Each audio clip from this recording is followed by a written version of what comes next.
और उधर सपना भी हमारे साथ जुड़ चुकी हैं। सपना, लगातार लोग मैदान में उतर रहे हैं, मैदान में उम्मीदवारों को वोट करने के लिए क्या मुद्दे हैं इस वक्त सबसे महत्वपूर्ण ये हो जाता है।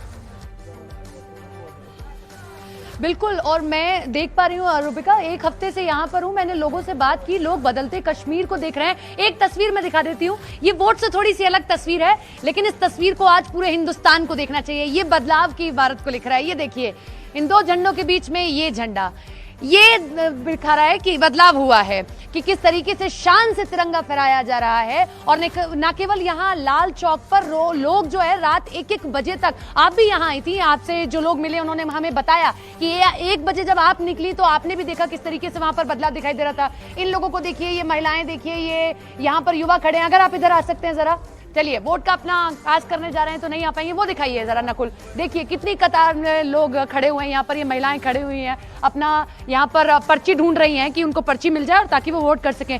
बिल्कुल बदलाव हुआ है। सैफरन लैंड इसे कहा जाता है यहाँ पर जहाँ मैं मौजूद हूँ। और यहाँ पर सबसे बड़ा मुद्दा रूबिका यही है कि जो सैफरन की खेती होती है, जो केसर की खेती होती है, उसमें इनको बढ़ावा मिले। हालांकि कल हमने मनोज सिन्हा से बात की तो उन्होंने कहा कि देखिए हम धीरे धीरे काम कर रहे हैं, जो यहाँ का, अगर आप उनसे बात कर पाए तो। बिल्कुल बिल्कुल, मैं कोशिश करती हूँ। आप वोट कास्ट करने पर्ची ढूंढ रही है अपनी? हाँ, हिंदी आती है किसी को? नहीं भी तो हिंदी होता है। नहीं भी तो हिंदी होता है। अच्छा ये बताइए, आप किन मुद्दों पर वोट करेंगी? महिला वोट करने जा रही है तो किन मुद्दों पे वोट कर रही है, क्या देख के? आप ये कश्मीरी बोल रही हैं लेकिन हिंदी समझ पा रही हैं, आप समझ पा रही हैं हिंदी में जो बोल रही है? नहीं, बस नहीं समझ आ रहा है।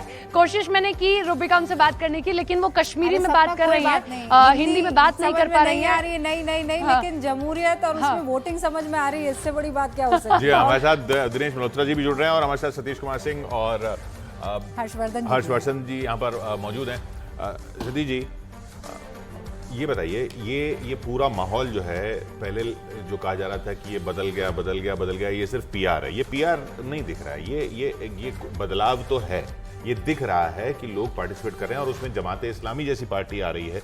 पार्टी के नाम से भले ही ना आ रही हो, लेकिन वो कैंडिडेट्स तो उसके आ ही रहे हैं। उनकी रैली तक हुई है वहाँ पर, रेशी साहब की रैली हुई जो मोहम्मद यूसुफ तारिगामी के खिलाफ लड़ रहे हैं।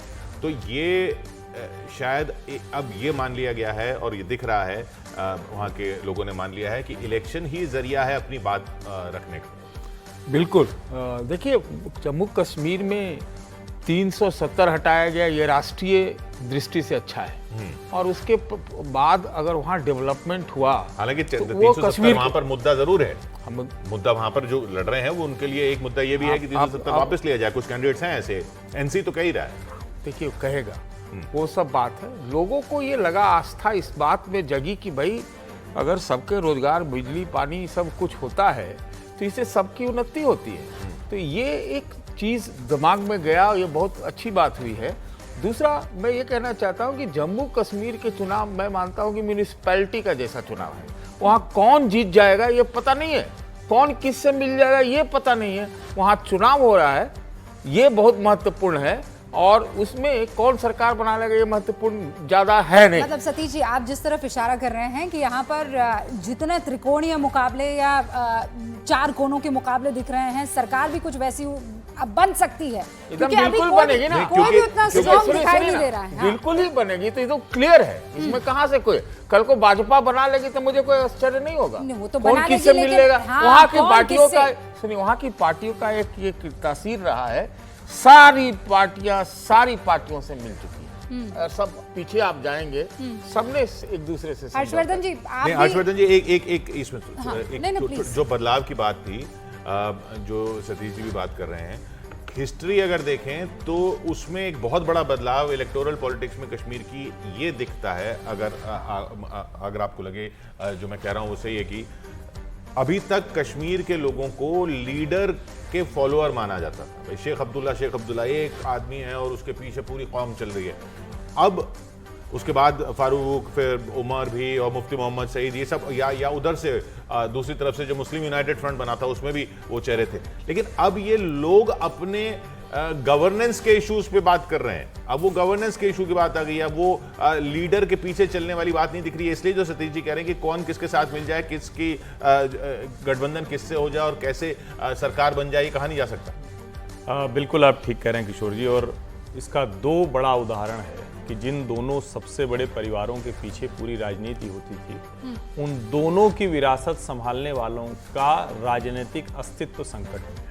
उमर अब्दुल्ला और महबूबा मुफ्ती कहाँ हैं, किस स्थिति में हैं, ये सब जानते हैं। और जब उमर अब्दुल्ला को रशीद इंजीनियर ने हरा दिया तो ये भी एक बात सामने आई कि दरअसल जो नेशनल कॉन्फ्रेंस और पीडीपी कहते हैं कि हम कश्मीरी अवाम की आवाज़ हैं, शायद वहाँ थोड़ी एक संदेह की गुंजाइश पैदा होगी। दूसरी जो बड़ी बात है, हम इस चुनाव को देख रहे हैं, लंबी लंबी कतारें लगी हुई हैं। वैसे हम भी ये चाहते हैं कि ज़्यादा लोगों को उनको सुने, वो लोग बात करें, कुछ लोग जो हिंदी में बात कर पाएँ या कश्मीरी के साथ हिंदी में बात कर पाएँ, क्योंकि यहाँ जब कतारें लगती हैं तो हम लोग बात करते हैं, रिपोर्टर बात करता है तो कोई कहेगा हम डेवलपमेंट पर दे रहे हैं, हिंदुत्व पर दे रहे हैं, ऐसे दुनिया में छवि पर दे रहे हैं। दूसरा कहता है हम सेकुलर, तो हमें बड़ा साफ साफ समझ में आने लगता है, टीवी में बड़ी आसानी से समझ में आता है।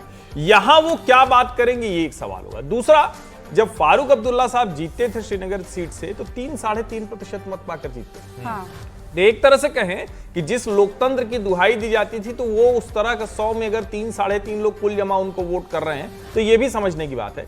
अभी डीडीसी, उसके बाद लोकसभा, और अब जिस तरह की कतार लगी है, तो जमहूरियत कश्मीरियत बिल्कुल बात करें, लेकिन वो स्पेशल वाला नहीं है, जैसे पंजाबियत, जैसे बिहार, जैसे यूपी, जैसे उस तरह से ही एक और हमारे देश का राज्य है। ये जो अलग से बात करते थे, असली मुश्किल वहां थी। इस बार के चुनाव में जैसे दूसरे राज्यों में चुनाव होता है वैसे होता दिख रहा है। सबसे अच्छी बात है जैसे अब सेंटर में आ चुका है, वैसे ही वो जमहूरियत को लेकर जंग जो है वो भी सेंटर में आ चुकी है, और इसीलिए आप लंबी कतारें देख रहे हैं। अच्छा है, अब आप लोग कश्मीर वाला लैंग्वेज खुद आप लोग भी बोल रहे हैं किशोर समेत। नहीं, आप ही से सीखा है भाई, क्या मेरे से बात कहाँ सीखा? वहाँ के लड़के बोल रहे हैं, इंतखाब बोल रहे हैं, सारी ऐसे लैंग्वेज है, तो अच्छी बात है, इज्जत करनी चाहिए। हाँ, तो क्यों नहीं करेंगे इज्जत? अरे नहीं, लेकिन इस पे थोड़ा सा सतीश जी का आग्रह ज्यादा। आप केरल की हम बात करते हैं तो मलयालम थोड़ी बोलने लगते हैं, बोलना चाहिए, आना चाहिए। मैं ये कह रहा हूँ, देश के दूसरे हिस्सों की तरह बात कीजिए। सब आपके हिसाब से हर जगह हिंदी लागू है। ऐसा न कर दीजिए कि आप कश्मीर को अलग से एक बात करें, वही था वहां अलगाव की बात की वजह बड़ी।